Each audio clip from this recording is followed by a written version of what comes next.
My dear students, তোমরা কেমন আছো? আশা করি ভালো আছো। তোমাদের অলরেডি ফাইনাল পরীক্ষা শেষ হয়ে গেছে। যারা আপ টু 9 আছো, কিন্তু যারা এখনও সামনে বছর এসএসসি দেবে তাদের জন্য এখন আর ছুটি নেই, তাদের পড়াশোনা করতেই হবে, তাই না? তা তোমাদের কথা বিবেচনা করে আমি একটা নতুন ভিডিও নিয়ে এসেছি আলোর প্রতিফলন অধ্যায় থেকে। আলোর প্রতিফলনের এর আগে বেশ কয়েকটা ভিডিও আমি দিয়েছি। আজকে এই অঙ্ক রিলেটেড একটা তোমাদের ভিডিও দিতে যাচ্ছি। দেখো বিষয়টা কি।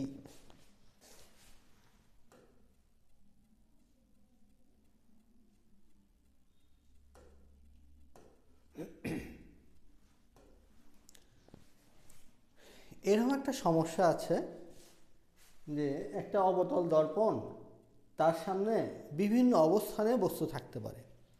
তাহলে এই বস্তুটার অবস্থান কোথায়, কিভাবে লিখতে হয়, ধরতে হয়, এবং বস্তুর দূরত্ব কোথা থেকে পরিমাপ করতে হয়, বিম্বের দূরত্ব কোথা থেকে মাপতে হয়, এবং কখন অবাস্তব বিম্ব হয়, কখন বাস্তব বিম্ব হয়, এই সম্পর্কে আমি আলোচনা করার জন্য এই ভিডিওটা তৈরি করেছি। প্রথমে দেখো, এই দূরত্বের জন্য 3টা নিয়ম আছে দর্পণের ক্ষেত্রে, সেটাও উত্তল হোক আর অবতল হোক। 1 নম্বর নিয়ম হলো সকল দূরত্ব মেরুবিন্দু থেকে পরিমাপ করতে হবে। মেরুবিন্দু কোনটা? এটা পি, মেরুবিন্দু। তা পি থেকে সকল দূরত্ব কি কি আছে? বস্তুর দূরত্ব আছে, বিম্বের দূরত্ব আছে, ফোকাস দূরত্ব আছে, বক্রতার ব্যাসার্ধ আছে। এই সব দূরত্ব কোথা থেকে মাপবো? মেরুবিন্দু থেকে। 1 নম্বর নিয়ম। 2 নম্বর নিয়মটা হলো সকল বাস্তব দূরত্ব ধনাত্মক, মানে যে সকল দূরত্ব পজিটিভ পাবে তাহলে সেসব বলবে সব বাস্তব, মানে সকল বাস্তব দূরত্ব কী হবে? ধনাত্মক। যেমন বস্তু দূরত্ব, এটা বস্তুর দূরত্ব বাস্তবেই থাকে, তাহলে এটা ইউ এর মান কী লিখবে? পজিটিভ লিখবে। তারপরে অবতল দর্পণের ফোকাস দূরত্ব, বক্রতার ব্যাসার্ধ, দুইটাই কিন্তু বাস্তব, সেজন্য এদের মান যখন লিখবে প্লাস দিয়ে লিখবে, পজিটিভ। আর বাস্তব বিম্বের দূরত্ব, যখন প্রতিবিম্ব পাবে, প্রতিবিম্ব যদি বাস্তব হয় তাহলে দেখবে ভি এর মান পজিটিভ হবে, অর্থাৎ ভি পজিটিভ হলে বিম্ব হবে বাস্তব। তাহলে এটা 2 নম্বর রুলস। 3 নম্বর রুলসটা হলো সকল অবাস্তব দূরত্ব ঋণাত্মক। তাহলে অবাস্তব দূরত্ব কেমন? যেমন হলো অবাস্তব বিম্বের দূরত্ব, দেখবে ভি এর মান যদি নেগেটিভ আসে তাহলে তুমি বলতে পারছো এর প্রকৃতিটা হবে কি? অবাস্তব। তাহলে সকল অবাস্তব দূরত্ব ঋণাত্মক, যেমন অবাস্তব বিম্বের দূরত্ব আর উত্তল দর্পণের ফোকাস দূরত্ব ও বক্রতার ব্যাসার্ধ। কারণ উত্তল দর্পণের ফোকাস দূরত্ব ও বক্রতার ব্যাসার্ধ আমরা কল্পনা করে নিই, প্রকৃতই মিলিত হয় না, সেই জন্য এটা হবে কি? ঋণাত্মক। আচ্ছা, এখন আসো সমস্যায় আসো। এরকম মনে করো এরকম একটা চিত্র দেওয়া আছে, এটা বস্তুটা এভাবেও থাকতে পারে, দিয়ে দিল, ধর এইখানে এ বি একটা বস্তু। তাহলে এই বস্তুটার অবস্থান প্রশ্নে বলতেছে যে বস্তু সি ও এফ এর মধ্যবিন্দুতে থাকলে ভি সমান হোয়াট। তাহলে মধ্যবিন্দু, তার আগে ক্লুটা দেখো, চিত্র সি এফ দেওয়া আছে 10 সেন্টিমিটার, সি এফ এই দূরত্বটা 10 সেন্টিমিটার। তাহলে ফোকাস দূরত্ব কোনটা? ফোকাস দূরত্ব হলো পি থেকে এফ, এই দূরত্বটা। আর এফটা কি হবে? সি এবং পি এর মধ্যবিন্দু, অর্থাৎ বক্রতার ব্যাসার্ধের অর্ধেকই হলো ফোকাস দূরত্ব। যেখানে এখানে অর্ধেকটা দেওয়া আছে তার মানে ফোকাস দূরত্ব এটা। তার মানে আমরা লিখতেই পারি যে দেওয়া আছে, মনে করো আমি যদি অঙ্কটা করি তাহলে কি লিখবো বলো তো? এফ সমান 10 সেন্টিমিটার। তাহলে সিএফ যেহেতু দেওয়া আছে তার মানে পিএফও দেওয়া আছে, পিএফ হলো কত? 10 সেন্টিমিটার। আর ভির ক্লু দেওয়া আছে সিএফ এর মধ্যবিন্দু। সিএফ এর মধ্যবিন্দু হলে এইটুকু দূরত্ব কত হবে বলো তো? এটা 10, তাহলে এটা কি 5 হবে না? এটা হবে কি? 5 সেন্টিমিটার। তাহলে বস্তুর দূরত্ব কত হবে?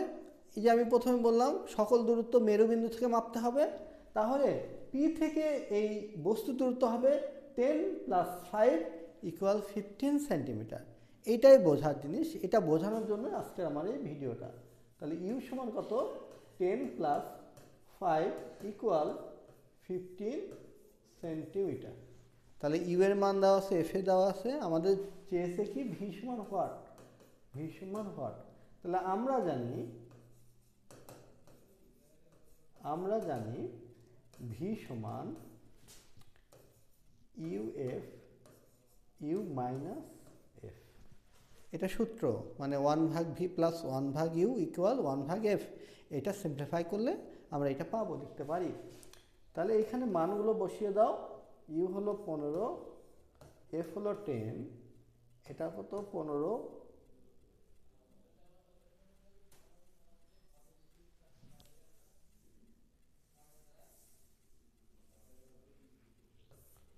এটা হবে 15 গুণন 10, আর নিচে হবে 15 - 10। তাহলে এটা ক্যালকুলেশন করলে কত হবে? 5 5 × 10 30। তাহলে ভি এর মান কত? 30 সেন্টিমিটার। তাহলে এইভাবে আমরা এই ম্যাথটা সলভ করব। বোর্ডের অঙ্ক অনেক আসে, উত্তল দর্পণ দিয়ে আসে, অবতল দর্পণ দিয়ে আসে। আমি এর আগে অঙ্ক করাইছি, এই নিয়মগুলো দিয়ে আজকে অঙ্কটা করাচ্ছি, এই জন্য যে দূরত্বটা বের করতে তোমাদের সমস্যা হয়। 2 নম্বর, বস্তু সি হতে 20 সেন্টিমিটার দূরে রাখলে। তাহলে তোমরা দর্পণের অঙ্কগুলো সহজ, এই সহজ মনে করে সবাই ভুল করে ফেলে, মনোযোগ সহকারে প্রশ্নটা পড়ে না, না পড়ার জন্য ভুল হয়ে যায়। তো অনেকে মনে করে এটাই বোধহয় ইউ, লিখে ফেলে, অঙ্ক ভুল করে ফেলে। তো আসলে তো ইউ না, এখানে বলা আছে সি হতে 20 সেন্টিমিটার দূরে। তাহলে পি হতে কত হবে? তাহলে সিপি হবে কত? 20 সেন্টিমিটার। এটা 10, এটা 10, 20, 20 + 20 40। তাহলে হবে কত? 40 হবে। তাহলে এখানে আমাদের এই মানটা হবে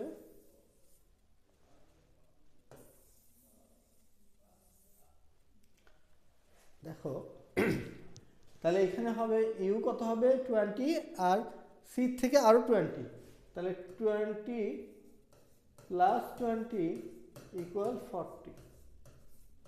40 সেন্টিমিটার। তারপরে সূত্র যা সেটাই ইউজ করব, 40 × 10 ডিভাইডেড 40 - 10। এটা করলে কত হবে? 30/30। এটা কাটলে কত হবে? 3 × 39, 3.33। তাহলে এই বিম্বের দূরত্ব হবে 13.33 সেন্টিমিটার। তাহলে আমার এই আজকে বোঝানোর যে বিষয়টা ছিল, তোমার বস্তুর দূরত্ব অনেক সময় দেওয়া থাকে ডাইরেক্ট, অনেক সময় ক্লু দেওয়া থাকে।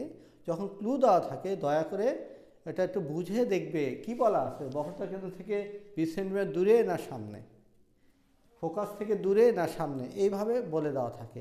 অথবা বলা হয় বস্তুর অবস্থান এত থেকে 10 সেন্টিমিটার বা 15 সেন্টিমিটার দূরে নিয়ে গেলে বা কাছে নিয়ে গেলে বিম্বের দূরত্ব কী হবে, বিম্বের প্রকৃতি কী হবে। তা সেই রকম অঙ্কগুলো থাকলে এইভাবে বিষয়গুলো চিন্তা করবে, করে অঙ্কটা সলভ করবে। শীত পড়ে গেছে, সবাই নিজেদের শরীরের প্রতি যত্ন দেবে, ঠান্ডা লাগানোর দরকার নেই। আর পড়াশোনা কন্টিনিউ করো।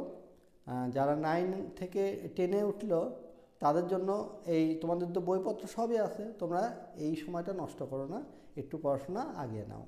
আর যারা এসএসসি 26 ব্যাচ তারা অবশ্যই কন্টিনিউ করো। আর তোমাদের সবার জন্য আমার পক্ষ থেকে শুভকামনা থাকবে। আল্লাহ হাফেজ।